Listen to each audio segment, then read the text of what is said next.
Mandaikadu Bhagavathi Amman Seva Samaj international Oman கிளை நடத்தும் மாசி கொடை விழா 5வது வருடமாக மஸ்கட்டில் உள்ள சீபில் அல் சல்மி ஃபார்மில் ஏப்ரல் 10ஆம் தேதி மிக விமரிசையாக கொண்டாடப்பட்டது.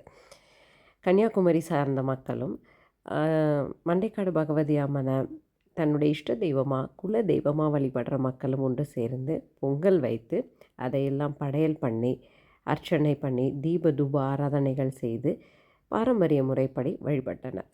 இதுக்கு குடும்பமாக கூடி நின்று பொங்கலுக்கு தேவையான அத்தனை பொருட்களையும் அவங்க வீட்டிலேருந்தே எடுத்துகிட்டு வந்து அவங்க பொங்கல் வச்சு வழிபட்டாங்க.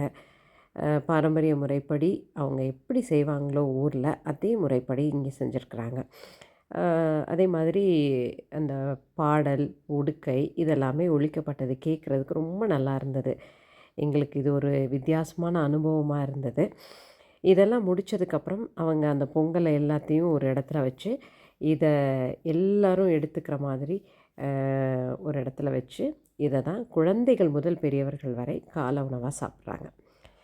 கலர் கலரான சக்கரை பொங்கல், வெண்பொங்கல், விதவிதமான கொழுக்கட்டைகள், பால் கொழுக்கட்டை அப்படின்னு இதை பார்க்கவே ரொம்ப நல்லா இருந்தது. சாப்பிடவும் அவ்வளோ அருமையாக இருந்தது. ஒவ்வொருத்தருடைய கைமணத்தையும் நமக்கு ருசிக்கிறதுக்கு ஒரு வாய்ப்பாக இருந்தது.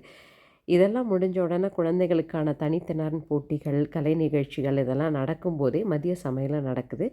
சைவ சாப்பிட்றவங்களுக்கு சாம்பார், கூட்டு, பொரியல், ரசம்னு, அசைவம் சாப்பிட்றவங்களுக்கு மீன் குழம்பு, மீன் வறுவல்னு தனித்தனியாக சமையல் நடக்குது.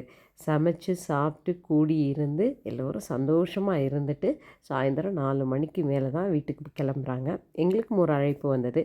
நாங்கள் காலையில் போய் அர்ச்சனை தூப தீப ஆராதனைகள் பார்த்து காலை உணவை சாப்பிட்டுட்டு வந்தோம்.